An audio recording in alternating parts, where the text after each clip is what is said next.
আসসালামু আলাইকুম প্রিয় দর্শক, welcome back to my channel Fatema Akter and family blogs. আশা করছি আপনারা সকলে ভালো আছেন। প্রিয় দর্শক, দেখুন একটা ভর্তা রেসিপি করছি। অনেকগুলো উপাদান দিয়ে আমি ভর্তাটা তৈরি করছি। এটা একটা হেলদি ভর্তা রেসিপি হচ্ছে। এখানে দেখুন দর্শক, আমি এগুলো প্রথমে সিদ্ধ করে নিয়েছি। এতে দেখুন কাঁঠালের বিচি আছে 10-12টি, দুইটা ছোট চিকন দুইটা বেগুন আছে, তারপরে পটল আছে 4টা। আজ তো আমি 4 টুকরা করে নিয়েছি পটল বেগুন, এগুলো আমি সিদ্ধ করে নিয়েছি কাঁঠালের বিচি। সাথে আমি 1 মুঠ মাসকলাইয়ের ডাল দিয়েছি, তারপরে খেসারির ডাল দিয়েছি। দুইটা মিলে 1 মুঠ হবে পরিমাণে মাসকলাইয়ের ডাল আর খেসারির ডাল। সবগুলো উপাদান আমি একসাথে সিদ্ধ করে নিয়েছি। এরপর দেখুন দর্শক, এই যে এখানে রুই মাছ আছে 1 পিস, এটা পাটায় পিষে নিয়েছি। রুই মাছটা আলাদা করে রেখেছি আপনাদেরকে দেখানোর জন্য। বাসায় নিয়ে এসেছি দেখুন পটল, কাঁঠালের বিচি, বেগুন, ডাল, 2 প্রকারের ডাল সিদ্ধ করা, সবগুলো বেটে নিয়েছি। পানিটা শুকিয়ে এসেছে, তারপর এটা তুলে নিয়েছি। এখানে দেখুন দর্শক, আমি অনেকগুলো পোড়া মরিচ নিয়েছি, এগুলো অর্ধেক ভেঙে নিয়েছি, বাকিটা এখন ভেঙে নিব।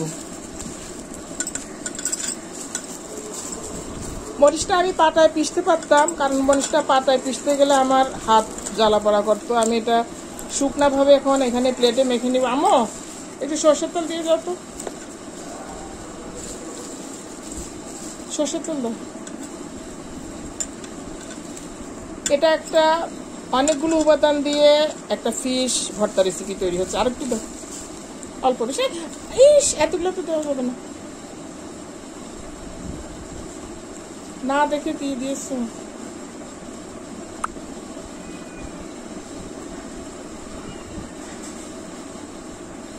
বাচ্চা তেল দিয়েছে প্রিয় দর্শক, দেখুন তেলটা পরিমাণে বেশি পড়েছে, তুলে রাখবো।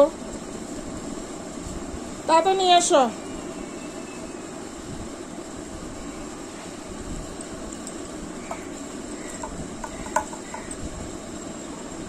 তেলটা কমিয়ে নিয়েছি দর্শক, এখন আমি এটা মরিচগুলো মেখে নিব।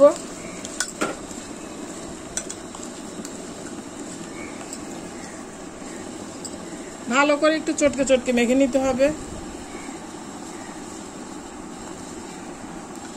আসলে ভর্তা দিয়ে ভাত খেতে আমার যখন আর মাছ ভালো লাগে না বা তরকারি ভালো লাগে না, তখন আমি একটু ভর্তা তৈরি করে নিই। ভর্তা দিয়ে ভাত খেতে ভালোই লাগে, আবার আমি লাইক করি। আবার অনেকে ভর্তা দিয়ে ভাত খেতে পারে না। আমি আমার মেয়ে, আমরা দুজনে কিন্তু ভর্তা দিয়ে ভাতটা খেয়ে ফেলতে পারি আরামে। একটু ঝাল করে ভর্তা তৈরি করে নিলে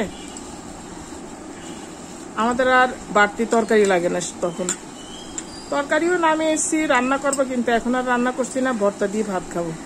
দেখুন একটা ফিশ দিয়ে সুন্দর একটা ভর্তা রেসিপি তৈরি করছি দর্শক।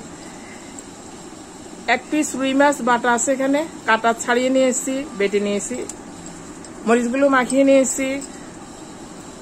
এখানে দেখুন দর্শক, একটা কাঁচা পেঁয়াজ আর 5-6 কোষ কাঁচা রসুন দিয়েছি, এটা বেটে নিয়েছি পাটায়। এখন আমি সবগুলো উপাদান মাখিয়ে নেব।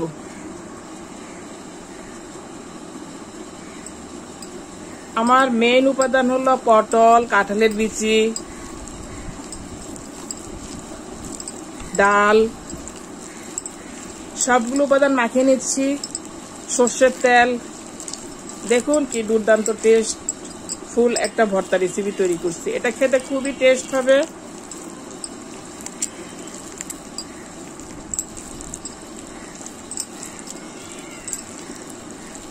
বেগুন আছে সাথে, দেখুন এখানে একটু আঁশ হয়েছে বেগুনের। আমার আবার এরকম ভর্তা আঁশ থাকলে ওইটা ভালো লাগে, বেগুনের আঁশটা ভালো লাগে। লম্বা বেগুন, বেগুনটাকে দুই টুকরা করে দিয়েছি।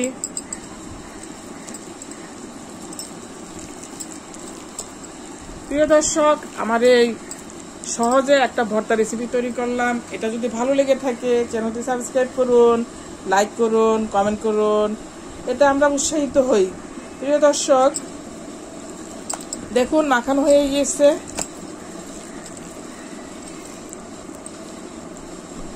আপনি সরষের তেল যদি পছন্দ না করেন তাহলে সরষের তেল দিবেন না, আবার ঝাল যতটুকু পছন্দ করেন ততটুকু পরিমাণে দিয়ে ভর্তাটা মাখিয়ে নেবেন। দেখুন আমার পাটায় পিষেছি, অর্ধেক সিদ্ধ করেছি আর হাতে মাখিয়ে নিয়েছি। সহজে তৈরি হয়ে গেল ভর্তা রেসিপিটা। খেসারির ডাল, মসুরের ডাল, বেগুন, পটল, কাঁঠালের বিচি, অনেকগুলো উপাদান আছে। প্রিয় দর্শক, ইচ্ছে হলে এমন করে সুন্দর করে মাখিয়ে পাটায় পিষে এবং মাখিয়ে ভর্তা রেসিপি তৈরি করে নিতে পারেন। ভালো থাকুন দর্শক, আপনাদের জন্য রইল শুভকামনা। আল্লাহ হাফেজ, আসসালামু আলাইকুম। শুভকামনা, আজকের জন্য এখানে বিদায়।